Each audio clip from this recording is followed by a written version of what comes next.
Bonjour à tous et bienvenue dans ce premier épisode de Manga Hebdo, le podcast dédié aux mangas et animés, avec un épisode tous les dimanches soirs pour revenir sur les dernières actualités, que ce soit au Japon ou en France, un état des lieux, des tendances et des ventes du milieu pour ne rater aucune pépite, ainsi que des dossiers et sujets divers et variés pour vous partager ce que j'ai envie que vous appreniez. Je m'appelle Telio et une nouvelle fois bienvenue dans Manga Hebdo.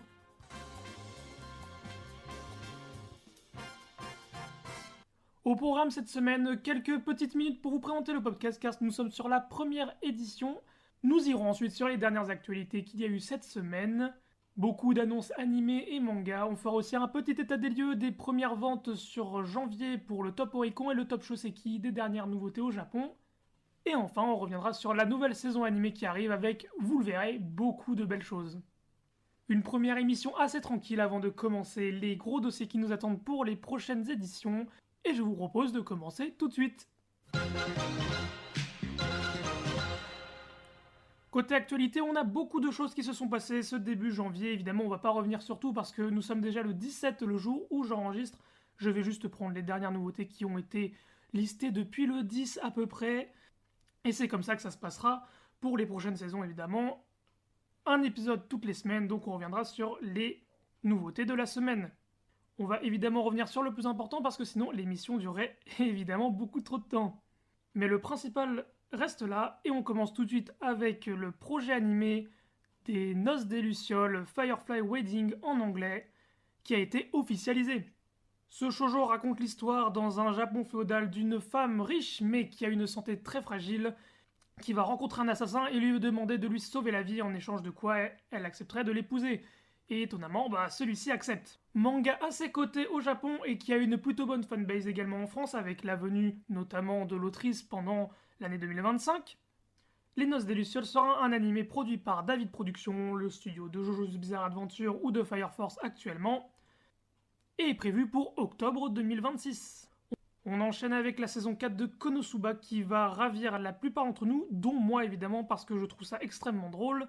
Pas d'infos sur le studio encore, et on peut se poser la question de qui ce sera, parce que, pour rappel, les saisons 3 avaient été faites par le studio Drive, le film par JC Staff, et les saisons 2 et 1 par le studio Dean. Donc à voir si on aura une continuité avec le studio Drive ou pas. Pas de date non plus, mais ça ne saurait tarder. Rapide news concernant Hunter x Hunter, car il semblerait que le chapitre 413 soit complété du côté de Yoshihiro Togashi. Pour rappel, actuellement, le manga en est à son 410e chapitre et est en pause indéterminée depuis maintenant un petit moment.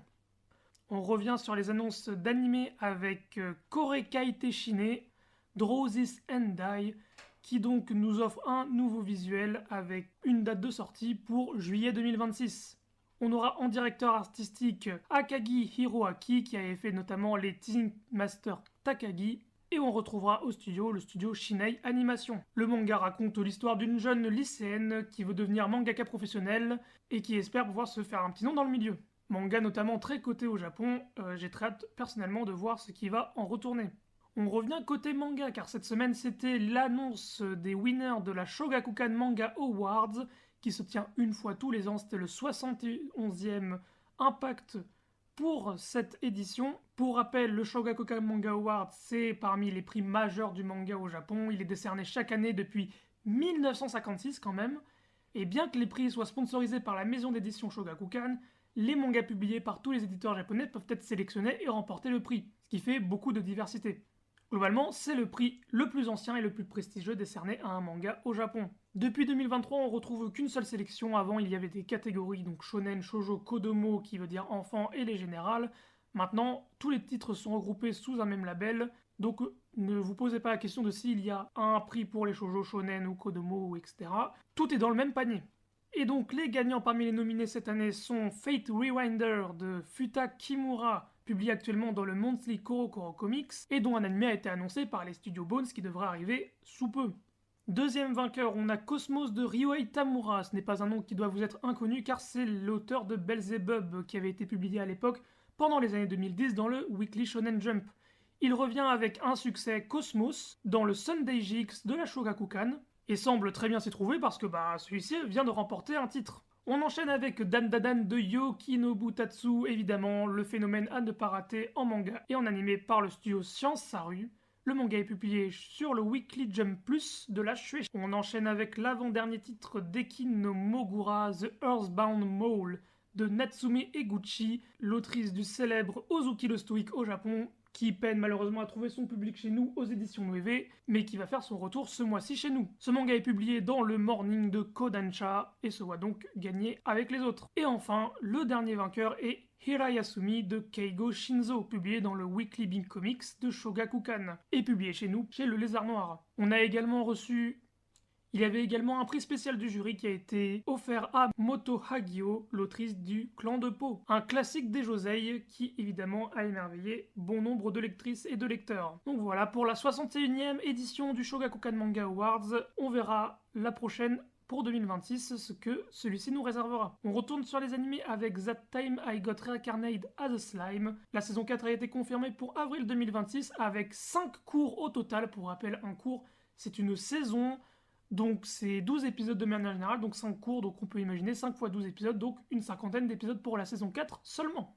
Date de début en avril 2023 avec 2 cours consécutifs, donc 25 épisodes, ensuite il y aura sûrement une pause, et ensuite ça reprendra pour les cours suivants. Studio d'animation 8-bit. On enchaîne avec une news qui sort un peu de nulle part mais qui ravit tous les fans de mecha.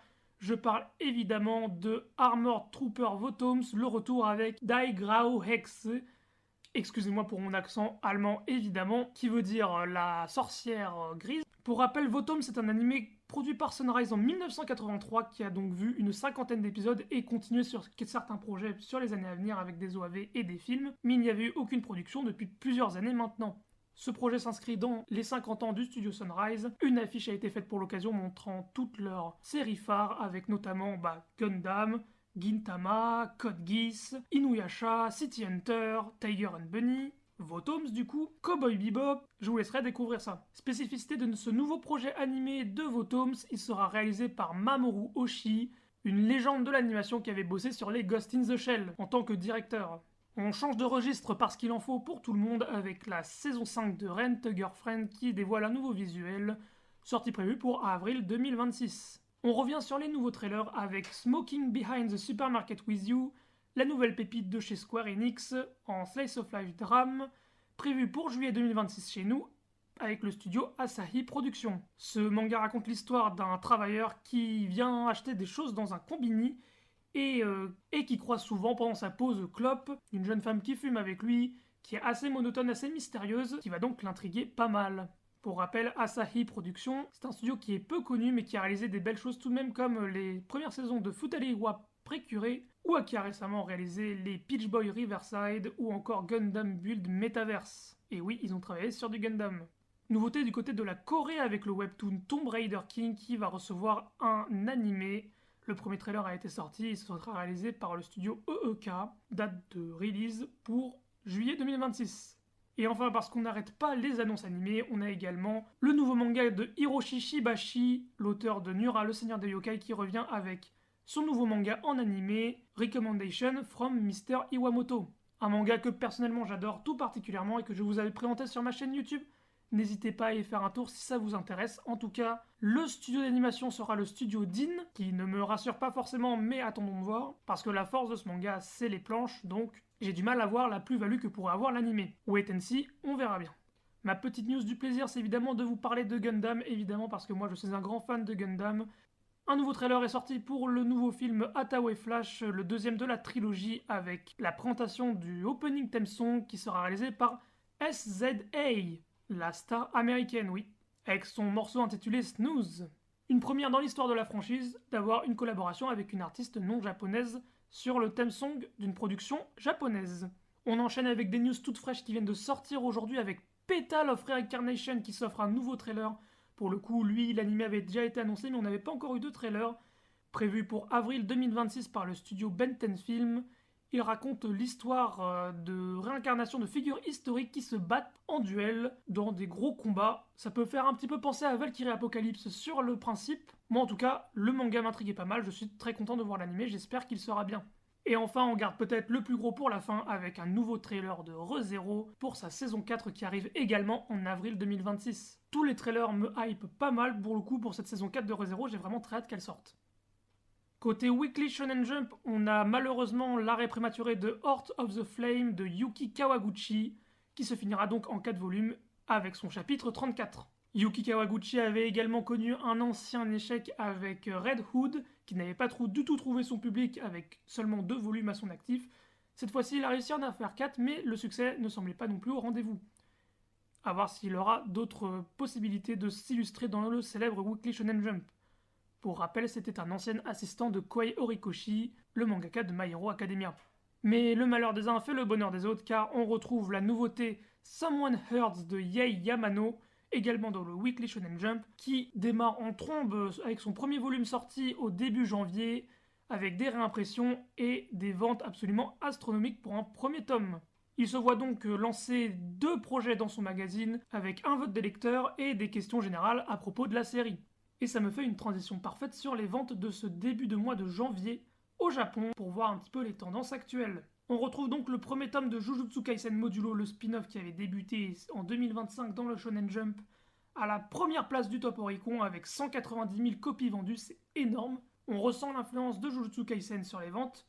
En top 2, on retrouve le grand Kagurabachi, le manga d'action de Weekly Shonen Jump également, à ne pas rater, suivi de très près par Dan Dan Dan et ses 100 000 copies vendues. Kagurabachi, on était à 115 000. Beaucoup d'autres chiffres sont intéressants, je ne vais pas tous vous les donner, mais évidemment, on a Kenshin le Vagabond qui continue avec l'arc Hokkaido au Japon, un spin-off qui est encore inédit chez nous, mais qui continue correctement au Japon avec 75 000 unités vendues tout de même. Kinnikuman qui continue donc avec son tome 91 après une grosse pause qui revient en force et qui continue d'avoir son lectorat avec 45 000 copies écoulées pour son nouveau tome. On a également Beat the Vandalbuster, le nouveau manga, enfin nouveau si je puis dire, des auteurs de Dragon Quest La Quête de Dai, qui est un manga qui commence à se faire un peu vieux tout de même maintenant. Beat, ça fait un petit moment qu'il est sorti, mais il continue, il fait son petit bonhomme de chemin avec le tome 19 qui s'écoule à 34 000 unités. On retrouve juste derrière Akane Banashi et ses 30 000 volumes. Someone Earth, dont je vous parlais un petit peu plus tôt, avec son premier tome qui s'est vendu à 24 000 unités, ce qui est énorme dans le Weekly Shonen Jump actuel, qui marque donc un énorme démarrage pour cette série. On peut également noter le tome 15 de Frieren qui s'approche de la barre des 400 000 unités vendues ce mois-ci. Avec également Yowamushi Pedal, le tome 98, on se rapproche très fort des 100 tomes pour cette série qui s'écoule à 18 000 unités. Drifting Dragons, mon petit chouchou qui vend 15 000 unités vendues sur sa première semaine. Vraiment, si vous ne connaissez pas, laissez-vous porter, je pense que je vous en reparlerai dans un autre podcast parce que ce manga est absolument génial. Début en force également pour Witch Reeve, la nouvelle pépite du Shonen Jump Plus avec ses 13 000 unités vendues pour son premier tome, ce qui est également beaucoup. Malheureusement, certaines autres pépites du Weekly Shonen Jump Plus ont encore du mal à convaincre, avec notamment le 7ème tome de Centuria à 5 590 copies vendues, ou encore le génialissime Mad tome 6 avec ses 3 600 copies vendues, ce qui commence à être un peu dangereux pour lui. Donc pour résumer un petit peu les tendances du Japon, on a évidemment toujours les sorties du Weekly Shonen Jump qui sont au top du top, avec de nouvelles licences qui commencent à émerger avec donc Someone Earth et Witch Reeve pour le Jump Plus. On ressent quand même une tendance un peu en deçà, évidemment, parce que il est vrai que Witch Reeve a 13 000 unités vendues, on se dit actuellement que c'est excellent, mais il faut se rappeler qu'il y a certaines années, les premiers tomes des certaines nouveautés, comme par exemple Dan Dan Dan ou Kaiju Number 8, tapaient déjà entre 50 000 et 100 000 copies vendues sur leur première semaine. Donc c'est un succès relatif à l'époque, mais c'est un succès quand même, et on va pas s'en plaindre parce que la série est très qualitative. Du côté de la France, janvier a démarré également en force avec plusieurs titres assez intéressants.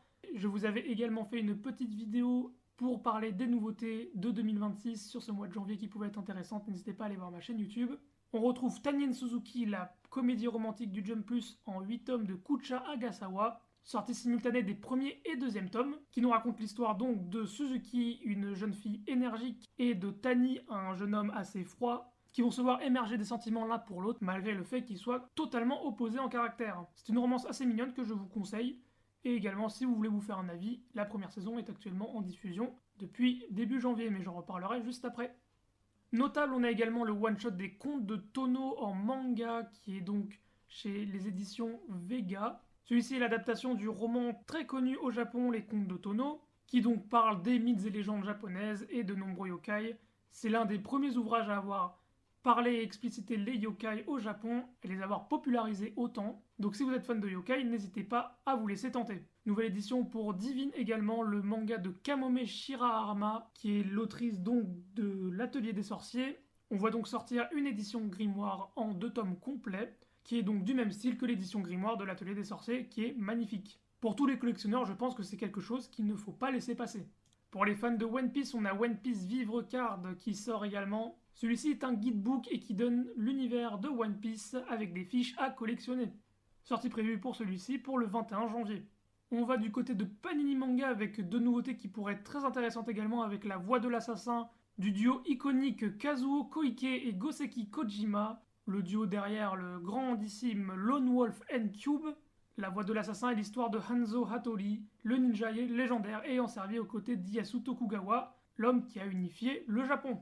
Récit brutal et historique qui saura faire frémir n'importe quel fan de l'époque. On va également du côté des shoujo avec la nouvelle sortie de Please Save My Heart, le classique des années 90 de Saki Hiwatari, qui raconte l'histoire d'une jeune lycéenne et de 2 amis à elle qui vont subitement se rendre compte qu'ils font le même genre de rêve et qui vont essayer de les expliquer. Sans rentrer dans les détails et dans les spoils, on est sur un récit qui laisse passer un petit peu la romance pour du mystère et de la science-fiction. Un titre très intéressant que tous les fans de shoujo ne devraient pas laisser passer.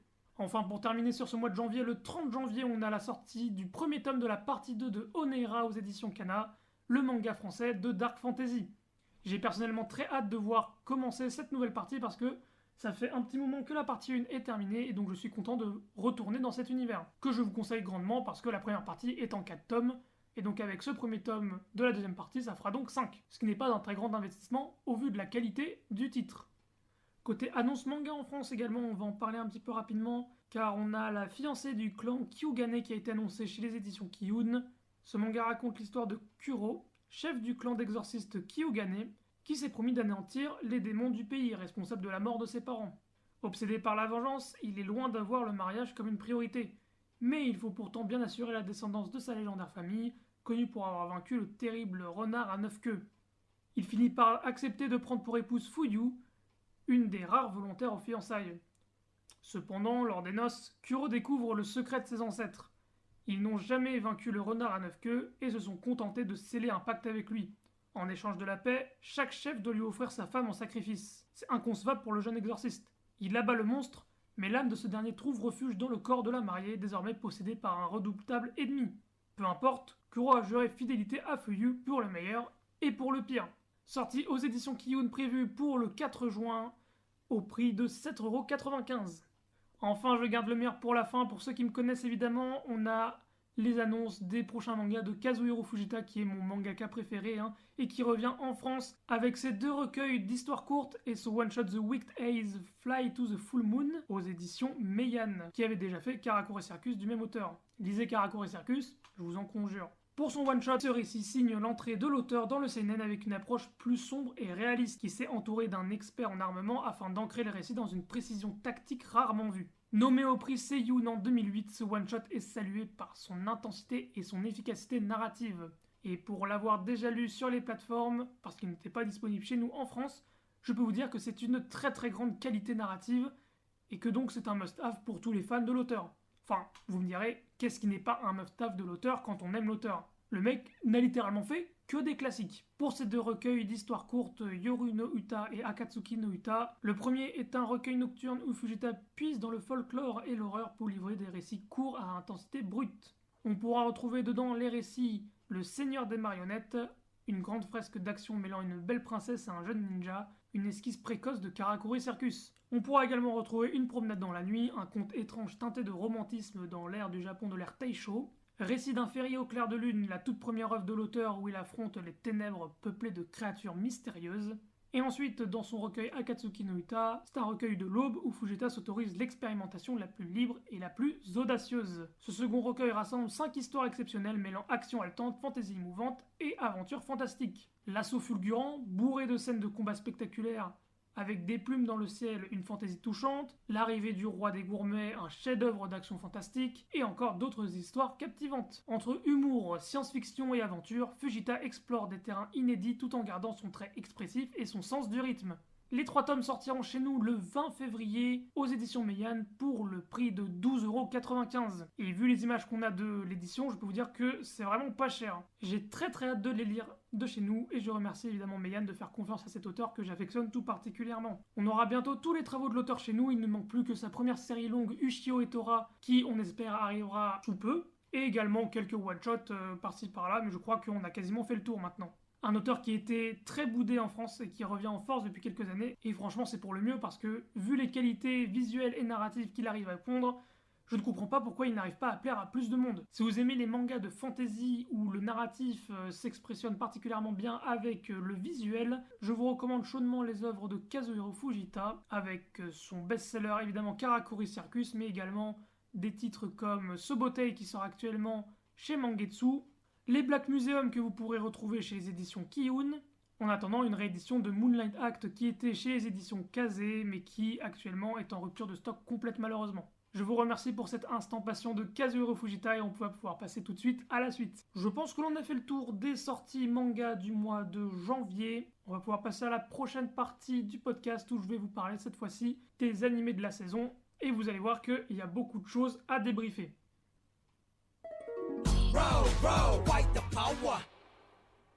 Alors pour commencer, cette saison animée, elle est assez particulière parce qu'il y a vraiment beaucoup de titres et énormément de suites. C'est vraiment une folie les suites qu'il y a.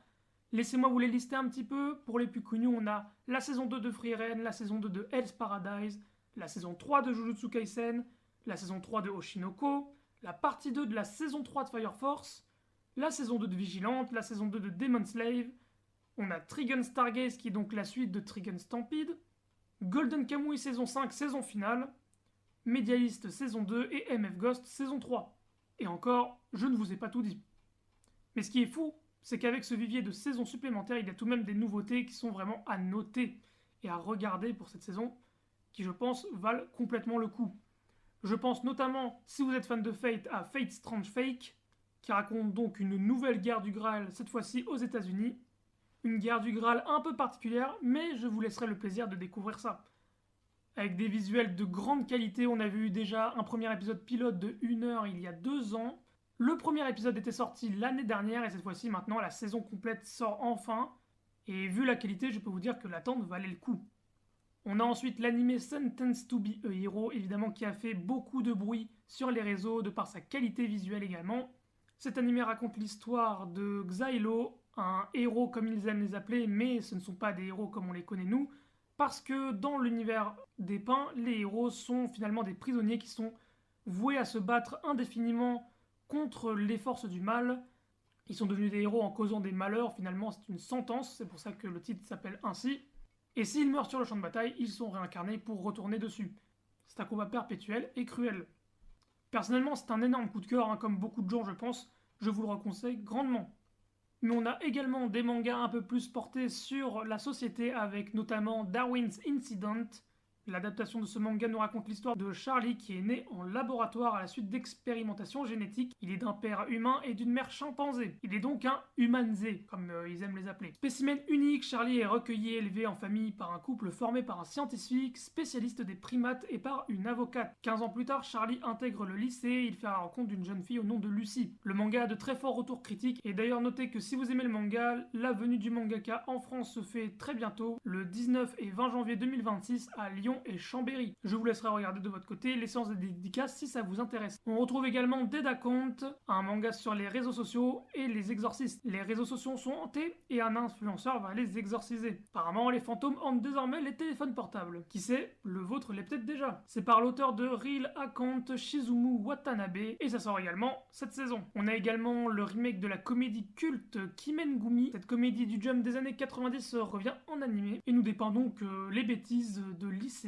et de lycéennes. Je sais pas trop comment le présenter celui-là parce que c'est tellement connu et le pitch ne dit tellement rien que finalement je vous laisse découvrir par vous-même si ça vous intéresse. Sachez en tout cas que c'est une comédie school life comme on n'en fait plus aujourd'hui, avec des gags qui ont parfois vieilli mais qui parfois rendent toujours très bien. Côté Josei, on a Journal with Witch, l'adaptation du manga Entre les lignes de Yamashita Tomoko qui arrive également en animé. À 15 ans, Asa a perdu ses 2 parents à la fois dans un accident de voiture. Recueillie par sa tante Makio, romancière dans la trentaine, elle découvre soudain le monde à l'extérieur de son petit cocon familial. Poussée à grandir trop tôt, trop vite, Asa n'est toutefois pas livrée à elle-même. Makio est là pour la guider dans son cheminement, avec beaucoup de maladresse, mais du mieux qu'elle le peut, malgré sa nature introvertie. Un manga un peu dramatique, mais surtout très touchant, que je vous recommande chaudement. Et cette saison, on peut également noter beaucoup de comédies romantiques qui sont assez intéressantes, donc je vous en parlais un petit peu plus tôt, mais on a Tanien Suzuki, You and I Are Polar Opposite, de Kucha Agasawa, qui se voit donc arriver avec son adaptation animée. Ça va être la rom-com papillon dans le ventre de la saison, ça je vous le garantis. En plus, l'animé est un véritable régal pour les yeux, avec une colorimétrie qui rend extrêmement bien.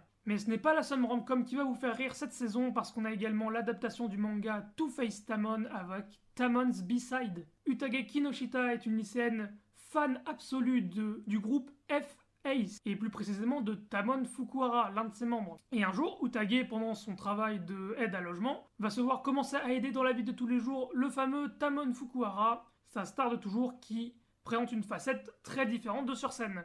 Pour le coup, c'est une comédie qui est, je trouve, vraiment très drôle. Les premiers épisodes sont très qualitatifs. J'ai trouvé des gags très réussis, je vous le recommande chaudement. Enfin, dans ce que j'ai pu noter dans les comédies romantiques, on a Anakimi, l'adaptation animée du manga et drama très populaire. Et il y a autre chose d'assez fou à noter cette saison, c'est la qualité des openings. Mais mon dieu, mais est-ce qu'on a déjà vu une saison pareille? En tout cas, pour le maniaque des openings comme moi, je peux vous dire que les noms sont pas du tout passés inaperçus, avec notamment Mr. Green Apple pour la saison 2 de Free Ren, Tatsuya Kitani X Baby Metal pour la saison 2 de Hell's Paradise, King Gnu qui fait son retour pour Jujutsu Kaisen, on a Takanori Nishikawa pour Fire Force qui est l'ancienne voix de Thème Révolution qui était donc le premier opening de Soul Eater, c'est un détail qui est assez drôle à noter. On a Anno pour Trigun Stargaze, même si moi je suis pas très fan de sa musique, force est de constater qu'elle est très populaire. Golden Kamui, on a Awinch et Ali qui s'allient pour faire donc le nouvel opening, assez spécial mais j'avoue moi j'aime beaucoup. Fate Strange Fake, on est évidemment sur la couverture de Hiroyuki Sawano pour les musiques et les OST,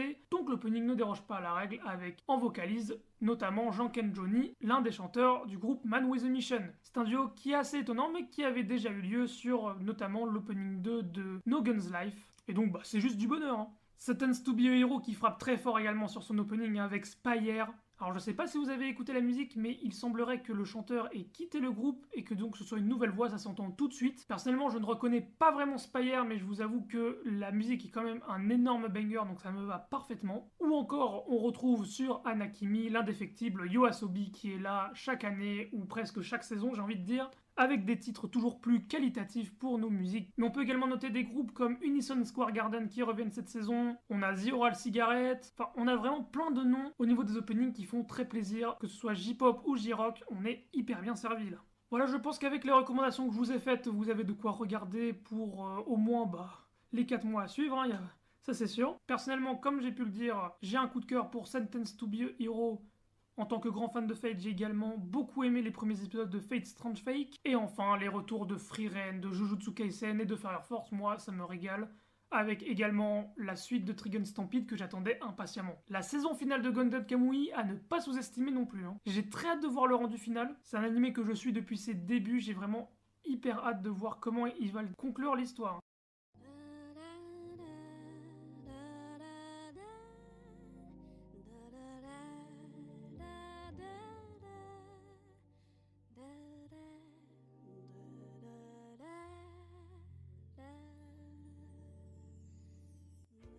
Et voilà, c'est déjà la fin de ce podcast. Merci de m'avoir écouté jusqu'au bout. J'espère que ça vous aura plu. Si c'est le cas, n'hésitez pas à vous abonner. Vous pourrez trouver le podcast sur YouTube et sur Spotify.